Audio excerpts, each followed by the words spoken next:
नवरात्रि में भूलकर भी ना बनाएं ये 4 सब्जियां, वरना माता दुर्गा का लगेगा श्राप और घर में आएगी गरीबी। शास्त्र के अनुसार 9 अप्रैल से चैत्र नवरात्रि शुरू हो रही है। इस साल चैत्र नवरात्रि पर माता रानी घोड़े पर सवार होकर आ रही हैं। माना जाता है कि घोड़े पर सवार होकर माता रानी का धरती पर आगमन शुभ नहीं माना जाता है। इससे कई गंभीर परिणाम देखने को मिलते हैं। वहीं घोड़े को युद्ध का प्रतीक माना जाता है। माता का आगमन घोड़े पर होता है तो समाज में अस्थिरता, तनाव, अचानक बड़ी दुर्घटना, भूकंप, चक्रवात, सत्ता परिवर्तन, युद्ध आदि की स्थिति उत्पन्न होने की संभावना है। जबकि माता रानी हाथी पर प्रस्थान करेंगी। हाथी की सवारी काफी शुभ मानी जाती है, जिससे माता रानी भक्तों को सुख समृद्धि देकर विदा होंगी। नवरात्रि के मौके पर घर की विशेष साफ सफाई की जाती है और खास तैयारियां भी होती हैं। ऐसे में कुछ चीजों को घर से निकालना भी अच्छा माना जाता है। धार्मिक मान्यताओं के मुताबिक नवरात्रि में कुछ चीजों को खाने से मनाही की गई है और न ही ये सब्जी बनानी चाहिए। इन सब्जियों को बनाने और खाने से घर में नकारात्मक ऊर्जा आती है और साथ ही माता रानी का श्राप लगता है। और साथ में हम आपको बताएंगे कि कौन सी चीजें खानी चाहिए। प्रिय मित्रों, वीडियो में आगे बढ़ने से पहले मेरा आप सभी से अनुरोध है कि अगर आप लोग भी चाहते हैं कि भगवान विष्णु और माता लक्ष्मी का आशीर्वाद आप लोगों पर बना रहे, तो इस वीडियो को एक लाइक करें और चैनल को सब्सक्राइब अवश्य करें और बेल नोटिफिकेशन को अवश्य दबाएं, ताकि हमारी आने वाली हर वीडियो का नोटिफिकेशन सबसे पहले आपको मिल सके। आइए जानते हैं वह कौन सी चीजें और सब्जियां हैं जिन्हें नहीं खाना चाहिए। ऐसे करें पूजा। इस बार माता घोड़े पर आ रही हैं, जो कि शुभ नहीं माना जाता है। ऐसे में इस नवरात्र में माता की पूजा क्षमा प्रार्थना के साथ किया जाना नितांत आवश्यक है। प्रत्येक दिन विधिवत पूजा करने के बाद क्षमा प्रार्थना करने से माता प्रसन्न होंगी और शुभ फल देंगी। 1. मूली से बनाए दूरी। ज्योतिष शास्त्र में मूली का संबंध राहु से बताया गया है। राहु के दोष को दूर करने के लिए मूली का दान करना चाहिए। आयुर्वेद के मुताबिक यह वात वर्धक होती है। इसके सेवन से रजो और तमोगुण की बढ़ोतरी होती है, इसलिए व्रत के समय में मूली का सेवन नहीं करना चाहिए। 2. बासी खाना ना खाएं। गीता में बासी भोजन को तामसिक और रोगवर्धक बताया गया है। ऐसे भोजन को अपवित्र की श्रेणी में रखा गया है, इसलिए बासी और जला हुआ भोजन व्रत के दौरान नहीं खाना चाहिए। 3. लहसुन और प्याज भूल कर भी ना खाएं। नवरात्र के 9 दिनों में लहसुन और प्याज नहीं खाना चाहिए। इन दोनों को तमोगुण वर्धक माना जाता है। लहसुन और प्याज उत्तेजना और काम भाव बढ़ाता है। इसके अलावा शास्त्रों में इसे राक्षसी भोजन कहा गया है। कहा जाता है कि इनकी उत्पत्ति राहु और केतु से हुई है, इसलिए इनमें गंध आती है और पूजा पाठ में इनका उपयोग नहीं किया जाता। 4. मांस का सेवन ना करें। नवरात्र के पर्व पर मांसाहार खाना वर्जित माना गया है। मान्यता के मुताबिक साधना के समय किसी और जीव को नहीं सताना चाहिए। दुर्गा सप्तशती में इसको लेकर खास दिशा निर्देश दिए गए हैं। पूजा करने वालों को जीवों पर दया भाव रखना चाहिए और अहिंसक रहना चाहिए। 5. मसूर दाल ना खाएं। मसूर दाल को धार्मिक दृष्टि से अपवित्र माना गया है। इसका संबंध मंगल ग्रह से माना गया है। बताया जाता है कि इसके सेवन से मन में उग्र और तामसिक विचार का संचार होता है। आयुर्वेद में इसे रजोगुण को बढ़ने वाला बताया गया है, जबकि साधना के लिए सात्विक गुण को डोट बढ़ाना जरूरी होता है। 6. सीताफल और गाजर से बनाए दूरी। नवरात्रि व्रत करने वालों को गाजर और सीताफल से दूरी बनाना चाहिए। इन्हें रजोगुण वर्धक माना गया है। गाजर भूमि के नीचे उगती है, इसलिए इसे अपवित्र माना जाता है। 7. बैंगन से बनाए दूरी। नवरात्रि के दौरान बैंगन का सेवन नहीं करना चाहिए। बैंगन में रजोगुण होते हैं, ये सात्विक भावों को कम करता है।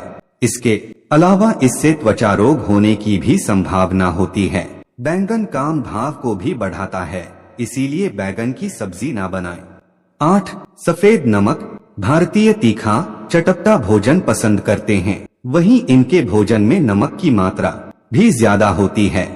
नमक के रूप में समुद्री नमक का इस्तेमाल किया जाता है, जिसे सफेद नमक भी कहते हैं। लेकिन इन 9 दिनों में सफेद नमक की जगह पर सेंधा नमक का इस्तेमाल करना चाहिए। व्रत में सेंधा नमक खाना ही स्वीकार्य है।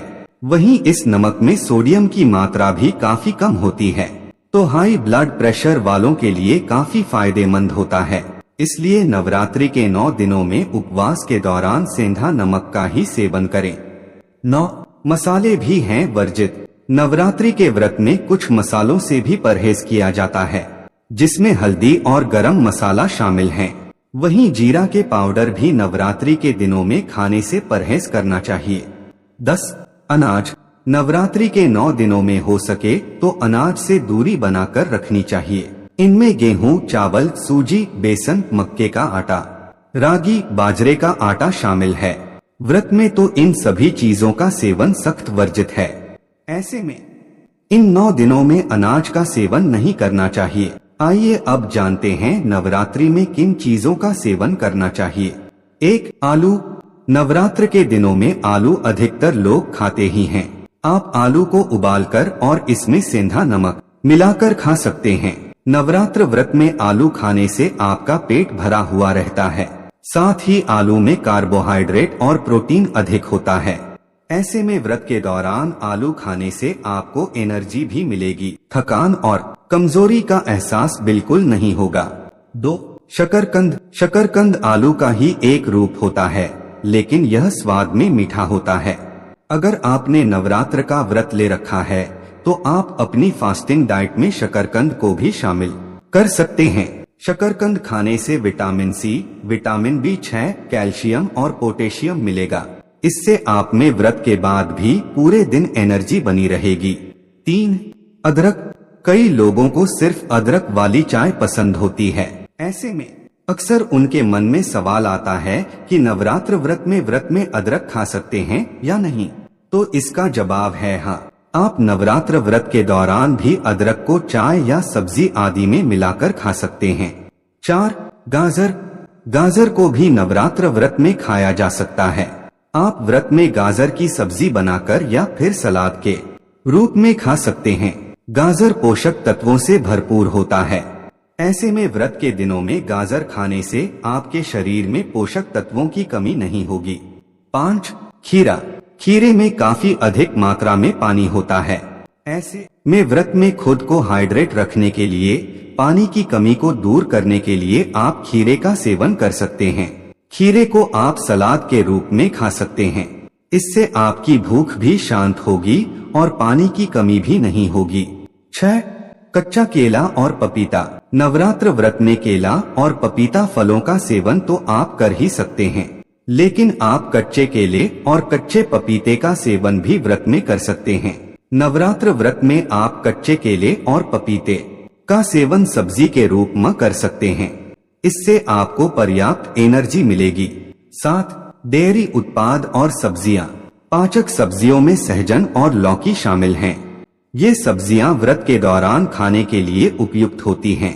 साथ ही आप चीज, पनीर, घी, मलाई, खोया जैसे डेयरी उत्पादों का सेवन नवरात्रि के उपवास के दौरान कर सकते हैं। इसके अलावा नवरात्रि व्रत में आप सभी डेयरी प्रोडक्ट्स खा सकते हैं।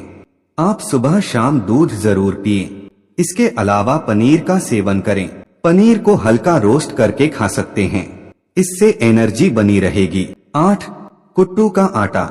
नवरात्रि में उपवास के दौरान गेहूं और चावल जैसे नियमित अनाज की अनुमति नहीं होती है। ऐसे में आप कुट्टू का, सिंघाड़े का आटा या राजगिरा का आटा खा सकते हैं और सामान्य सफेद चावल की जगह समाई के चावल खा सकते हैं। 9 साबूदाना खिचड़ी और साबूदाना लड्डू। नवरात्रि व्रत के दौरान साबूदाना खिचड़ी एक लोकप्रिय व्यंजन है। इसे साबूदाने और सूखी दाल से बनाया जाता है, जो पचाने में भी काफी आसान होता है।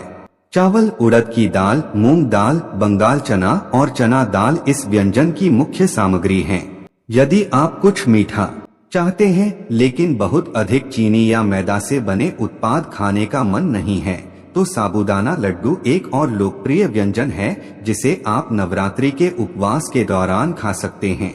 इसके अलावा नवरात्रि व्रत में आपको रोजाना सभी ड्राई फ्रूट्स को मिलाकर खाना चाहिए।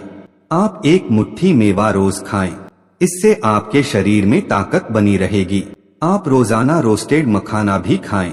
दोस्तों, आज की हमारी वीडियो आपको कैसी लगी हमें कमेंट करके बताएं। अगर आपको हमारी वीडियो अच्छी लगी तो कमेंट बॉक्स में जय मां लक्ष्मी जरूर लिखें। भगवान आप सब पर कृपा बनाए रखें। जय श्री कृष्णा दोस्तों।